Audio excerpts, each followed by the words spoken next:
Hello everyone. अभी तक आपने रिच डैड पुअर डैड किताब के 6 लेसन में से दूसरे लेसन का पार्ट 1 सुना है। अब आगे। मेरे शिक्षक डैडी कहते हैं कि जापानी दर्पण की शक्ति को सबसे ज़्यादा मूल्यवान इसलिए मानते थे क्योंकि इसके अंदर देखने पर ही हमें सच्चाई पता चलती है। डर ही वह मुख्य कारण है जिसकी वजह से लोग कहते हैं इसे सुरक्षित तरीके से खेलो। यह हर चीज के बारे में सच है, चाहे यह खेल हो, संबंध हो, करियर हो या पैसा हो। इसी सामाजिक बहिष्कार के डर की वजह से लोग आम स्वीकृत मान्यताओं या लोकप्रिय प्रवृत्तियों पर सवाल नहीं करते हैं और चुपचाप उनका अनुसरण करते हैं। आपका मकान एक संपत्ति है। एकीकृत कर्ज लेकर उपभोक्ता ऋण से बाहर निकल आओ, ज्यादा कड़ी मेहनत करो, प्रमोशन का सवाल है। किसी दिन मैं वाइस प्रेसिडेंट बन जाऊंगा। पैसे बचाओ, जब मेरी तनख्वाह बढ़ेगी तो मैं एक ज्यादा बड़ा मकान खरीद लूंगा। म्यूचुअल फंड सुरक्षित है। कई आर्थिक समस्याएं इसलिए भी उत्पन्न होती हैं क्योंकि हम पड़ोसियों या आसपास के लोगों से बराबरी करना चाहते हैं। कभी कभार हम सभी को दर्पण में देखने की जरूरत होती है ताकि हम अपने डरों के बजाय अपनी आंतरिक बुद्धिमत्ता के प्रति सच्चे रहें। जब माइक और मैं 16 साल के हुए तब तक हमें स्कूल में समस्याएं आने लगी थीं। हम बुरे नहीं थे, हम तो बस भीड़ से अलग होने लगे थे। हम स्कूल के बाद और वीकेंड पर माइक के डैडी के लिए काम करते थे। माइक और मैं अक्सर काम के बाद उसके डैडी के साथ एक टेबल पर घंटों बैठा करते थे जहां वे अपने बैंकर्स, वकीलों, अकाउंटेंट्स, ब्रोकर्स, निवेशकों, मैनेजर्स और कर्मचारियों के साथ मीटिंग करते थे। वे ऐसे आदमी थे जिन्होंने 13 साल की उम्र में ही पढ़ाई छोड़ दी थी, लेकिन अब वे शिक्षित लोगों को रास्ता दिखा रहे थे, निर्देश दे रहे थे, आदेश दे रहे थे और उनसे सवाल पूछ रहे थे। वे सब अमीर डैडी की एक आवाज़ पर दौड़े चले आते थे और उनके अप्रसन्नता व्यक्त करने पर सहम जाते थे। वे एक ऐसे आदमी थे जो कभी भीड़ के साथ नहीं चले। वे एक ऐसे आदमी थे जिन्होंने खुद के दम पर सोचा और वे इन शब्दों से चिढ़ जाते थे, हमें इसे इस तरह इसलिए करना है क्योंकि सभी लोग इसी तरह करते हैं। वे नहीं कर सकता शब्दों से भी नफरत करते थे। अगर आप उनसे कोई काम कराना चाहते हैं तो बस इतना कहना ही काफ़ी था, मुझे लगता है कि आप यह नहीं कर सकते। माइक और मैंने उनकी मीटिंग्स में बैठकर जितना कुछ सीखा उतना हमने स्कूल के सारे वर्षों में कभी नहीं सीखा, कॉलेज में भी नहीं। माइक के डैडी के पास किताबी ज्ञान नहीं था, लेकिन वे वित्तीय रूप से शिक्षित थे और इस कारण सफल भी थे। उन्होंने हमसे बार बार कहा, एक बुद्धिमान व्यक्ति अपने से ज़्यादा बुद्धिमान लोगों को नौकरी पर रख लेता है। इसलिए माइक और मुझे बुद्धिमान लोगों की बातें घंटों तक सुनने और सीखने का लाभ मिला। लेकिन इसकी वजह से माइक और मैं उस प्रचलित सामाजिक मान्यता के साथ नहीं चल पाए जो हमारे शिक्षक सिखाते थे। इस कारण कई समस्याएं खड़ी हो गईं। जब भी टीचर कहते थे अगर तुम्हें अच्छे ग्रेड नहीं मिलते तो तुम बाहर की दुनिया में अच्छा प्रदर्शन नहीं कर सकते, तो माइक और मैं बस अपनी भौहें चढ़ा लेते थे। जब हमें घिसे पिटे ढर्रे का अनुसरण करने और नियमों का पालन करने को कहा जाता था तो हम देख सकते थे कि स्कूल किस तरह क्रिएटिविटी को डिमोटिवेट करता है। जब हम अमीर डैडी की इस बात का मतलब समझने लगे थे कि स्कूल इस तरह बनाए गए हैं ताकि अच्छे मालिक नहीं अच्छे कर्मचारी तैयार हो सकें। कभी कभार माइक या मैं टीचर से पूछते थे कि हम जो पढ़ रहे हैं उसकी असली जिंदगी में क्या उपयोगिता है, या हमें धन और इसकी कार्यशैली के बारे में क्यों नहीं पढ़ाया जाता। बाद वाले सवाल का हमें प्रायः यह जवाब मिलता कि पैसा महत्वपूर्ण नहीं है और अगर हम अच्छी तरह पढ़ाई करेंगे तो पैसा अपने आप मिलने लगेगा। पैसे की शक्ति के बारे में हम जितना ज़्यादा जानते थे हम अपने शिक्षकों और सहपाठियों से उतने ही दूर जाते थे। मेरे उच्च शिक्षित डैडी ने कभी मेरे ग्रेड्स पर नाराज़गी व्यक्त नहीं की, लेकिन हमारे बीच पैसों के बारे में वाद विवाद होने लगे। जब मैं 16 साल का हुआ तब शायद मेरी वित्तीय बुनियाद मेरे मम्मी डैडी से कहीं बेहतर हो गई थी। मैं बही खाते बना सकता था और टैक्स अकाउंटेंट्स, कंपनी के वकीलों, बैंकर्स, रियल एस्टेट ब्रोकर्स, निवेशकों आदि की बातें सुनता था। इसके विपरीत मेरे डैडी दूसरे शिक्षकों से बातें करते थे। एक दिन मेरे डैडी ने मुझे बताया कि हमारा मकान उनकी सबसे बड़ी संपत्ति है। इस बात से एक अप्रिय बहस छिड़ गई जब मैंने उन्हें दिखाया कि मेरे हिसाब से मकान अच्छा निवेश क्यों नहीं था। एक डैडी सोचते थे कि उनका मकान संपत्ति है, जबकि दूसरे डैडी सोचते थे कि यह दायित्व है। मैंने उन्हें यह भी बताया था कि मकान मालिक बनने के साथ ही मकान से जुड़े दीगर खर्च भी बढ़ जाते हैं। ज़्यादा बड़े मकान का अर्थ था ज़्यादा बड़े खर्च, और इसका मतलब यह था कैश फ्लो व्यय वाले कॉलम से होकर बाहर चला जाता था। आज भी लोग मेरे इस कथन को चुनौती देते हैं कि मकान संपत्ति नहीं है। मैं जानता हूँ कि खुद का मकान कई लोगों का सपना होता है और उनका सबसे बड़ा निवेश भी, और अपने मकान का मालिक बनना कुछ नहीं से तो बेहतर ही है। मैं तो बस इस लोकप्रिय मान्यता को देखने का एक वैकल्पिक तरीका सुझाना चाहता हूँ। अगर मेरी पत्नी और मैं एक ज़्यादा शानदार मकान खरीदते हैं तो हम जानते हैं कि यह संपत्ति नहीं होगा, यह एक दायित्व होगा, क्योंकि यह हमारी जेब से पैसा निकालेगा।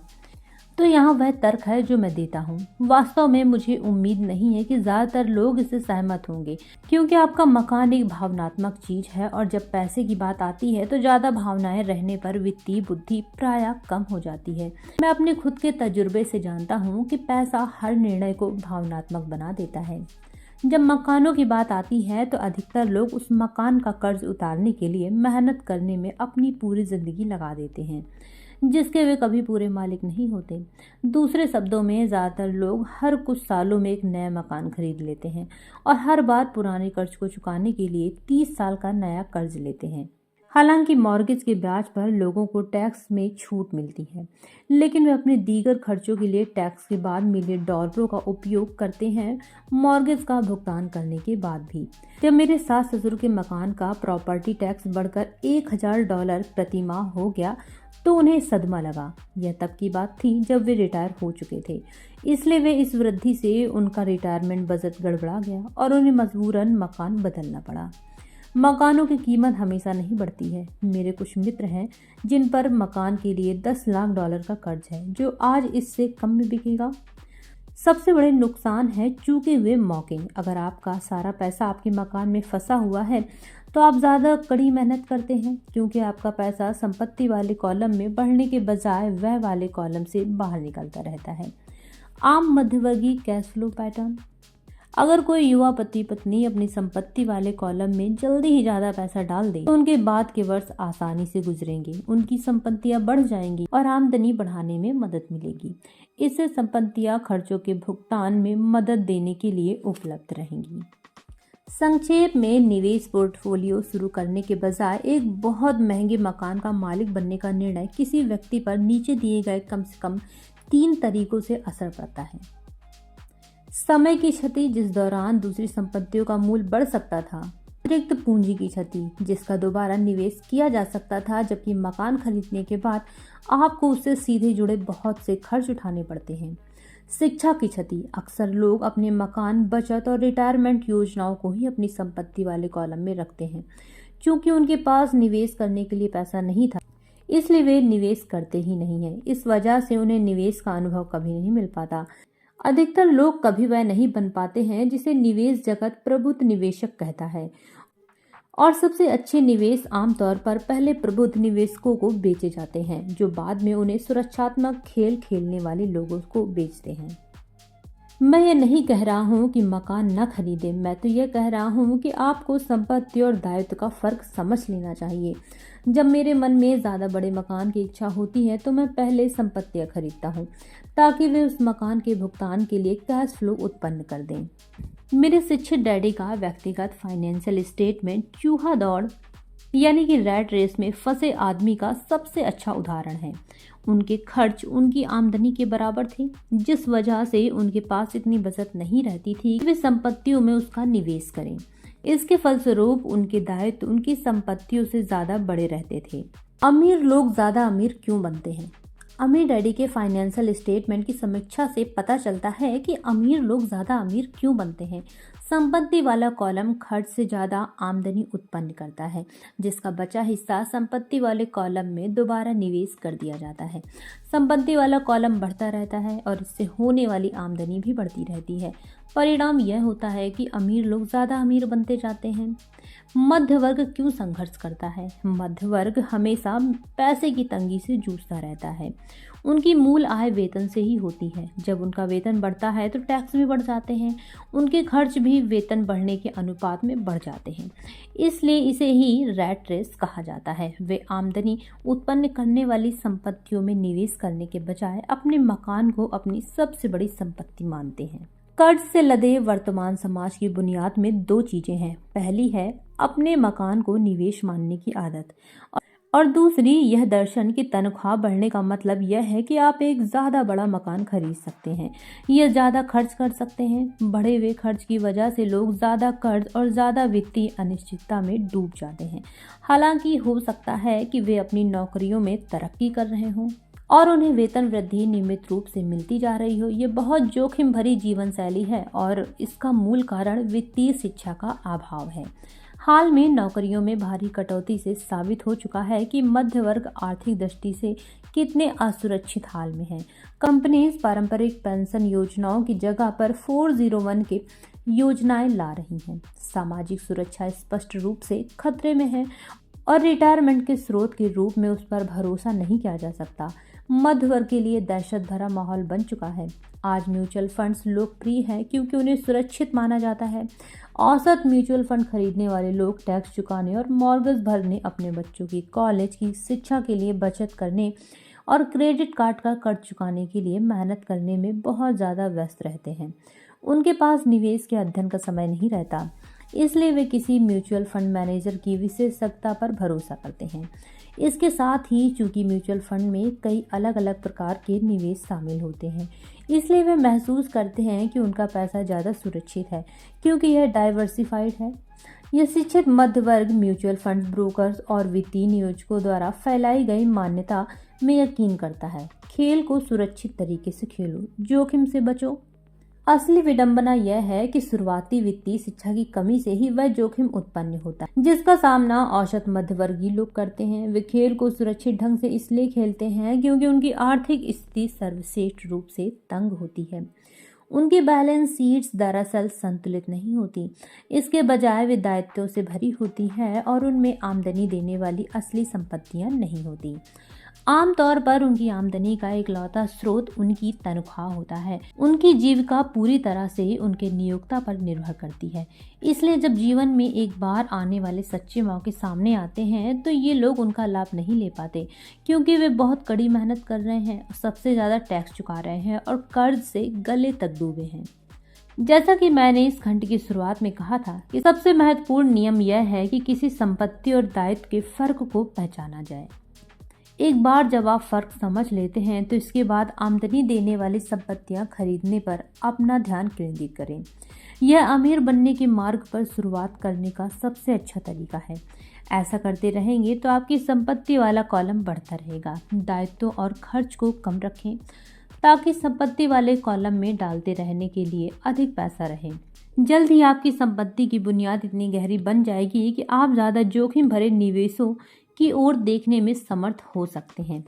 ऐसे निवेश जिन पर 100% से लेकर असीम लाभ तक हो सकता है, यानी $5,000 के निवेश जो जल्द ही $10 लाख या अधिक के हो जाते हैं।